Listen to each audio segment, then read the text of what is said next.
Welcome back to another segment of What Women Bring, a Closer Look. Today I have the pleasure of speaking with JenVon Cherry, the 2025 Rising Star Honoree. We will learn about her journey and her purpose as a nonprofit leader, as well as her challenges and triumphs living with a chronic illness. It's a conversation that will inspire and enlighten. Hello, JenVon. Hi, how are you? I am excited because I want to talk to you. I'm excited, a little nervous, but I am excited. It's okay. It's okay. So, Rising Star 2025, What Women Bring. I was so proud and so happy. I'm still in shock. I really am. It was such a beautiful moment for me. It really was. And I felt seen, I felt heard, I felt special, even of being around others who had no clue who I was. But it was really a true sisterhood in that moment. Awesome. Yeah, I was like, when I saw I would just spill the tea. You literally were the most nominated honoree, like, I think in all 8 years. Every time I got a pop-up, it was That is JenVon Cherry. Are you It serious? was so serious. Wow. Yes. So it was very clear. And some of them were different categories. Yes. So it was business, entrepreneurship, but Rising Star stood out. And it's because although your organization is fairly new, like, you're doing things. I am. I'm really trying to be out here in these streets. Yes, in these nonprofit streets. Yes, spreading epilepsy awareness. And that's all I'm really trying to do. Yeah. Especially for us. But to hear you say that, it's remarkable to me because it lets me know that the work I'm doing, that people in my mind, I should say, I may not feel like others may see, but obviously people are paying attention. They are seeing you for sure. So let's talk about your organization and the name, what you are doing, and why. So the name came from, my cousin actually came up with the name. She always says that I was the epitome of someone who had epilepsy. Okay. So when she said that to me, she said, you know what if you just said epitome of epilepsy? What? I mean, I've had epilepsy for 36 years, so the journey has been long. I think people who don't know me I was told a couple weeks ago that I glamorized my epilepsy journey. Okay. But it's not really glamorized. It's just the confidence. Yes. I don't think people saw when I was crying, depressed, anxiety. You didn't see that part of my journey. Right. What you see here now is just the confidence in me accepting what my epilepsy is, my organization, and just trying to help others through that as well. Now, you shared something on stage that was new to me of how you got epilepsy. I don't know why. I don't know how I thought it happened. I thought you knew that. I didn't know the story behind it. So let's talk about that. I was stabbed in the eye with a pencil by a classmate. Wow. Literally, I went to asked to borrow a pencil, and by the time I got back, he was angry and pushed me over and right in my eye. I literally took the pencil out of my eye myself in the back. It was, my eyelid was hanging, and when I pulled the pencil out, there was blood everywhere. I walked out of the bathroom, and it's funny because I was just 6, but I still remember that moment vividly. My peers at that time were under tables because they were scared. Right. And my teacher came out of the wherever she was, and I was walked to the nurse's office. But no one told my parents. No one called my mom, my dad, to let them know that the incident happened. So when I got off the bus, I had a gauze on my eye and wrapped around my head.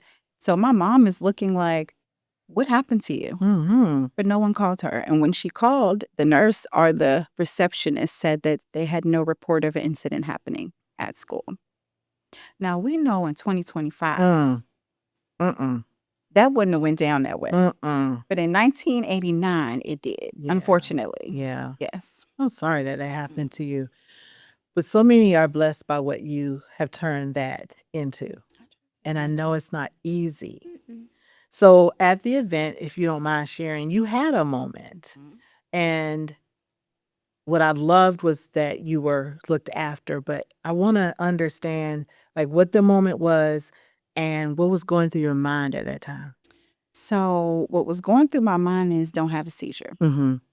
And I was already nervous, anxiety, and I felt myself getting too overwhelmed. My hands were shaking. I was pouring sweat. And once I felt my hand shaking, I was nervous. Gotcha. So that's why I kind of went in that back little spot so I can calm down. Yeah. But really just Wusan, trying to meditate, pray, because I really could feel something coming, but I had to calm myself down. I had to get my fan, get some water, but I appreciate it. I really did. And I think that's what got me emotional, because normally people who are around me know my situation. So even while we were taking pictures, these girls were protecting me from the light. Yes, yes. And saying, we are not taking any pictures until she is well. And I really appreciated that so much because it made me feel safe in a place. Yeah, it made me feel safe. Yeah. I always talk about how, and every year it's a different thing, but that room of women, it has a feeling. It has a energy in and of itself. And it was amazing for me. I didn't even have to, by the time I tried to step in, it was no room for me. They were taking care. They were, even when we got to the table after my segment, Adrian, who was sitting beside me, said, "Are you okay? Because I can go get you some water." I said, "I'm good. Are you sure?" Because listen, I appreciated that. I did. So this purpose that you have, and you walk in your purpose, I mean, I wouldn't say glamorize it per se, but you do make it look good. You know, like you let us know that even though there is this chronic illness, that you can still look good. All right, because listen, Definitely. tell sometimes, But I think like that's just my confidence. Where'd that come from? Over time? I think over time. Okay. Because like I said, 36 years, this wasn't me 10 years ago. Right. It wasn't me to even speak about my journey, speak about my epilepsy, but it was really when I had to figure out what my job was going to look like. When I lost my job due to my epilepsy, and I remember telling my mom and my partner, I got to find something else to do. My mom and my partner, you want to start that organization? I don't have time to do that, y'all. How am I going to do this? And almost 6 years later, here is Epitome of Epilepsy. So tell us about what you do. I've gone to the gala. I got to get back to the gala. I've gone to the gala. I had a fabulous time. Love to hearing the stories. So tell us about what Epitome of Epilepsy does. So we are a nonprofit organization that focuses on the Black and Brown community epilepsy awareness-wise. But this year was probably our most successful year for the organization and for me. Yeah. We've done a lot of things, from going to Chicago, Vegas, New Jersey, Washington, D.C. I never thought that I would be on Capitol Hill, but here I was, spreading epilepsy awareness. What? So in the new year, we are working on our gala. We're working on panel discussions. We're working on getting into the school system to but to try to get some first aid seizure training in some schools and HBCUs. So I'm really excited about what 2026 brings, because I know, when you have a business, I'm working for the next year and for the next year. So I'm just preparing for what 2026 is going to look like. And I'm super excited for everything that we have coming up. Nice. So you're doing advocacy and you're doing all the things. I feel like I'm the face of everything. Yeah. So if I'm going to talk about it, I want to be as honest and as transparent as possible, especially going to school with a chronic illness is not for the weak. Right. You need to have preparation. So that's why I want to make sure I'm bringing my organization to bring proper tools to schools, students who have chronic illnesses. So these are things that maybe you didn't have, that now you're making sure that people have these tools, whether they're really physical or whether it's just your knowledge. Knowledge, resources, these are things that I didn't have growing up. And I just want to make sure that I'm able to pass that on to somebody else. So at the event, you also talked about learning to love yourself. What does that look like when you have a chronic illness such as epilepsy? It can be hard. It's not easy every day. This isn't a cold and I can take some Tylenol. I literally have to adjust my lifestyle to this chronic illness. If I want a healthy lifestyle, if I want to be here in the next 10, 20 years, it's not easy. But I feel like it can be manageable with the proper care from your doctor. Yeah. but it's not. A lot of people. I reached my 1 year seizure-free mark last month. Wow. But Awesome. thank you. A lot of people think, hey, I'm not having seizures, but it's not all about the seizures sometimes. True. Right. I deal with a lot of anxiety and depression, and the side effects from medication hurts probably just the same as when you're having a seizure. So those are like the everyday things that I'm going through. But I do my best to ask God every morning to allow this day to be a seizure-free day and move forward. Wonderful. And you talked too about just taking care of your mental health. So that's something that oftentimes in the Black and brown communities is not looked at. So what would you say to people, particularly Black and brown people who are dealing with epilepsy and not managing their mental health symptoms? I was one of those who did not want to get help and felt like I can do this on my own. But at a certain point, I feel like self-care and mental health go hand in hand. And it's hard, or not, I shouldn't say hard, but sometimes it's sad to see where we are in our community and not accepting the journey of what mental health and having clarity of what that means. I felt like it was important for me dealing with the trauma with my accident. And it was important for me to really talk to an outsider that had no clue who I was to help me navigate what my mental health looked like. And I think it's important. What's one thing, could be more than one, what's something that you wish people understood, I want to say about you and or your work?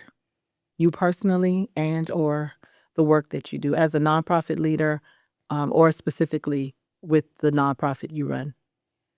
I think people judge me based on how I look. Being in rooms, offices where I'm the only face that looks like me, I think I'm automatically judged. Once I am, someone or the company or whoever gets to know me, it's totally different. But I feel like a lot of prejudged, I don't have, even before my 1 year mark, I didn't have 10, 20, 30 seizures like I know people do. I was very lucky in that sense. And sometimes I felt judged because, hey, you only had 1 seizure this month and she had 10. That can be a little, especially in the epilepsy community, like, what are you bragging about? I had 10 seizures, but it's just judgment all around. And I feel like sometimes that judgment fell on me. But, I'm always just trying to not show people, but show myself the best version of myself. Nice. Talk about family and how that plays into just who you are. So your family growing up, and then we'll get into the family you have now. Growing up, my parents were there, my brother. My parents got separated when I was young. So my stepdad, my mom have been married for almost 25 years. Growing up was easy, but it was hard. I think back then having seizures and taking medication was a lot for both my parents and even my sibling, my brother. He had to see a lot at a young age. As we grew up, my seizure pattern changed. My dad disappeared and my stepdad came in the picture. My seizures looked different. Life looked different. But I feel like now and where I am now, it's a lot of stability. It's a lot of safety. It's a lot of happiness. It's a lot of love. Family isn't perfect, but they're there, which I appreciate. Awesome. So talk about your family. My mom. My mom is my backbone to who I am. Yeah. She really is. And I know you've met her. She Yes. is, She is a proud she is a mama. proud mommy. She really is a proud mommy. She is very devoted. Yes. She is the person who taught me about God. Okay. She is the person who taught me how to love myself. She is the person to teach me how to stand up for myself. And even in this walk, she has took a step back and seeing me for who I am. I've changed and I feel like our relationship has changed, but through it all, she's always been a constant. She's always been there. And if anybody who knows me, my mom is like my person. For real. Like, she is my person. I adore her. And for anyone who is taking care of somebody who has a chronic illness, She has my heart. Yeah. I know my mom, without a doubt, would do anything for me. So these things that I do, I just want her to see because she has done so much for me, and I wouldn't be here without her. Very nice. Very nice. How do you renew yourself? How do you refresh at the end of a very hectic day or week? I talk to my mom. Is mom a common theme in this? Mom, Yes, I yeah, think she so. is. But I have friends. I have friends that I talk to. We do a monthly Zoom, monthly check-in. Oh, wonderful. Yeah, and that lightens up my day. We've been friends since college. We all cheer together. So we've all been friends, but we do a monthly check-in, and that's probably something that keeps me high. It doesn't take much. You get a little energy, and I'm good. Good. What's a dream or something that you're a dream or a goal, something you're still working towards? As a rising star, we know there's so much more. Honestly, What are you still working towards? I want to write a book. Really? Okay. See, you got to put it out. You have put it out there, I'm sure. I want to, and I have been working on it. I don't even think he knows this. I'm on chapter 5. Oh, wonderful. And I have a title, but I think it's me. I'm afraid to put this out. This is more a lot of my story, but the book is definitely a top thing that I want to be able to release next year. That's exciting. I love hearing things being put into the atmosphere. Absolutely. So we've talked about one of your not so happy childhood moments. What's a favorite childhood memory? So this is probably one of I love sports. I am a sports fanatic. When I was young, my brother, my mom, and my father, we used to watch Chicago Bulls basketball. Huh. And I still love basketball to this day. That's probably one of my favorite memories of my family being together, watching sports. So another fun question. What's something that you love to do that would surprise people? I don't know if it would surprise anyone. I don't know, honestly, if sleep. I do a lot of journaling. Yeah. But no, I'm a homebody. I'm really an introvert. I can believe it. I can I can recognize. So if I'm not doing this, I am on the couch watching something that I love. But the introvert really takes over sometimes. Even today, I had to go in the bathroom and hype myself up. I do this little TikTok thing, affirmations in the mirror. Okay. So that's what I was doing beforehand because my mom was like, girl. Well, you came in. You came in with the energy. So it's like, I love the affirmations. You have to send me that TikTok. I can hype myself up, but I would love, to have try something new. Yes, exactly. So, speaking of you liking to sleep, I do that as well. But things, and you talked about the couch. What's your my guilty show? TV show? Yeah, I love reality TV. And when I say I love, right now, well, I'm always watching reality TV, but there's a show, this little clip, a show on YouTube. It's where people are like taking stuff on the planes and they're not supposed to. I can't remember. Border Patrol. Yes. Oh my gosh. When I tell you, and it's the craziest thing. The craziest thing. I can't believe that people really put these things in their suitcase and to travel. It amazes me. It's honestly like a soap opera to me. It is. Yeah. Okay. I love the reality shows too. And some of them are really, I keep it to myself because it's really, it's not a brain thing. It's not using my brain. No, at all. That's the part that I like. Yeah. That I'm really watching this trash TV and it's feeding my soul right now. Absolutely. And I don't have to think about it because these are just silly people. Yes. Well, as I promised, this time would go by really fast. We are almost done. Oh, almost. Okay. I just want to know now, how can we find you? Social media, all the places. I want to make sure that people can look you up. Yes. Well, my website is www.epitomeofepilepsy.org. We have a retreat coming up in April. Nice. And my hashtags for social media are all at Epitome of Epilepsy on Facebook, on Instagram, and on TikTok. I am so honored that I get a chance to sit and chat with you. Me too. I am too. I feel special. And I know you've done this with a whole lot of ladies, but I really feel special. You have no idea how much I look at you, even when we were at the event, your energy, your vibe is always so positive. And I admire that about you. Thank you. Thank you. I'll leave here and go sit on the couch. My work here is done. We'll be on the couch. Absolutely. Well, thank you so much. Really, thank you for being yourself in all the fabulousness and the vulnerability. I really appreciate that because not everybody can do that, particularly with all the things that you have going on. And for being a fantastic leader. I've watched your organization grow. So I'm looking forward to the next chapter, like the book. Like the book. Okay. I'm looking for the next chapter. Okay. Yes. Yes. Thank you, JenVon. You're welcome. Thank you.